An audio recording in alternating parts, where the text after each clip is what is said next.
Assalamualaikum warahmatullahi wabarakatuh. Selamat pagi anak-anakku, semoga kalian dalam keadaan sehat walafiat. Pertama-tama mari kita berdoa dulu agar kalian siap dalam menerima pelajaran, selalu diberi kemudahan, keselamatan, dan keberhasilan demi masa depan kita. Anak-anakku, untuk pagi hari ini Ibu akan menyampaikan tentang keunggulan ekonomi bangsa.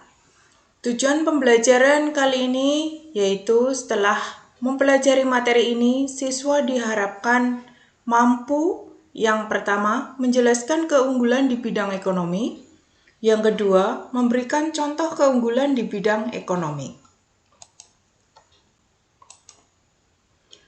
Memanfaatkan persaingan sebagai peluang untuk meraih keunggulan ekonomi bangsa. Negara menurut teori perdagangan yang dikemukakan oleh Adam Smith, perdagangan antar dua negara terhadap dua jenis barang akan terjadi jika masing-masing negara mempunyai kekuatan dalam memproduksi barang tertentu. Keuntungan yang diperoleh oleh dua negara tersebut akan mengimpor barang-barang lain dengan harga murah daripada memproduksi sendiri.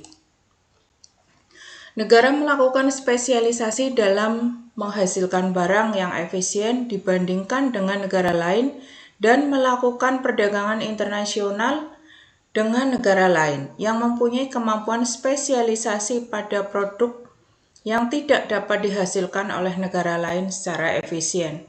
Contoh, misal Indonesia dengan Thailand memproduksi dua jenis barang yaitu pakaian dan tas, dengan asumsi masing-masing negara tersebut mempunyai tenaga dan waktu yang digunakan sama. Ternyata Indonesia mampu menghasilkan barang pakaian lebih banyak, sedangkan Thailand menghasilkan tas lebih banyak. Indonesia memiliki keunggulan mutlak untuk menghasilkan pakaian, dan Thailand memiliki keunggulan mutlak untuk menghasilkan tas. Keunggulan mutlak atau absolute advantage terjadi apabila suatu negara dapat menghasilkan komoditi tertentu dengan lebih efisien dibandingkan dengan negara lain.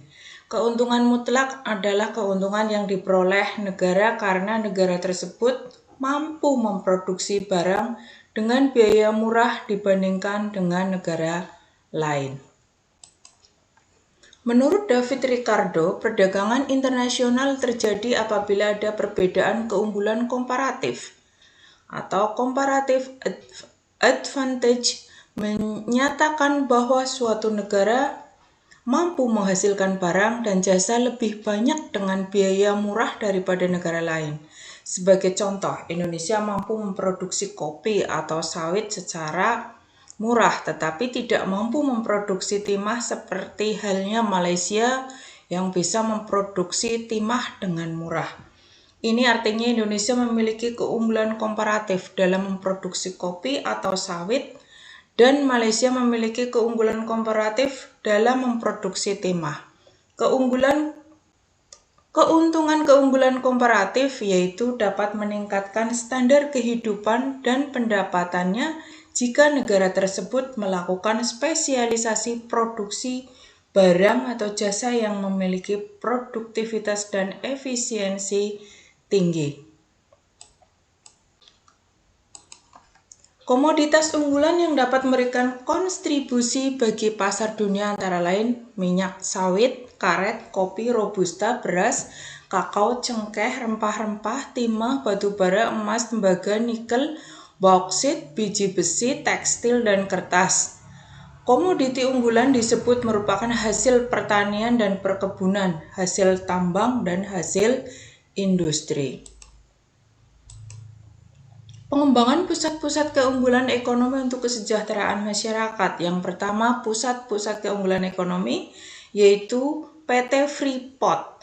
Di sini adalah gambar tambang biji tembaga, emas, dan perak yang dimiliki oleh PT Freeport. PT Freeport adalah sebuah perusahaan afiliasi dari Freeport, MC Moran, Copper, dan Gold Inc. PT Freeport Indonesia menambang, memproses, dan melakukan eksplorasi terhadap biji yang mengandung tembaga, emas, dan perak.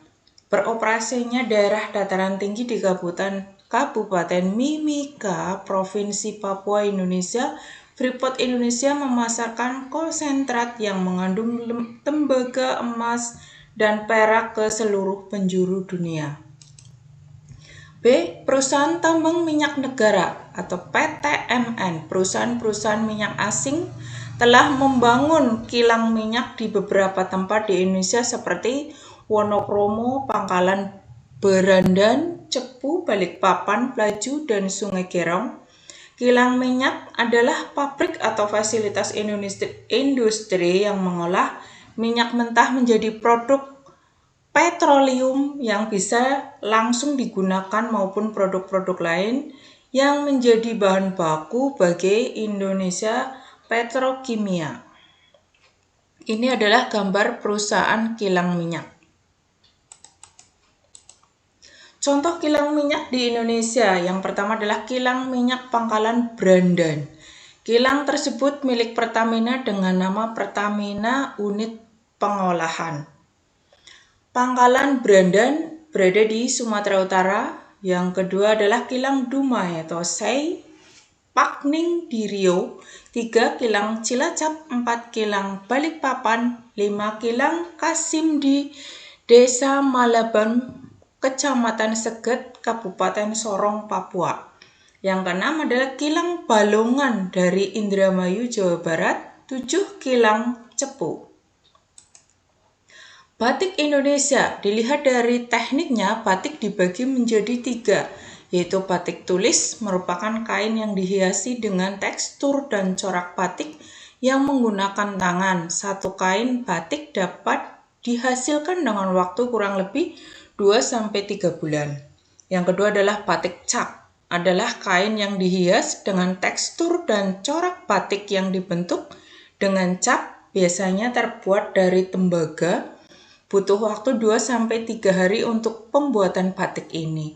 3. Batik lukis adalah proses pembuatan batik dengan cara melukis pada kain putih. Pewarnaan pada batik tulis biasanya menggunakan serat-serat alami. Pengaruh pusat-pusat keunggulan ekonomi, yaitu migrasi penduduk atau perpindahan penduduk dari daerah yang satu ke daerah yang lain. Yang B adalah transportasi. Ini bisa dilihat contohnya adalah transportasi laut, transportasi udara. Yang C adalah lembaga sosial ekonomi, pendidikan, dan pekerjaan.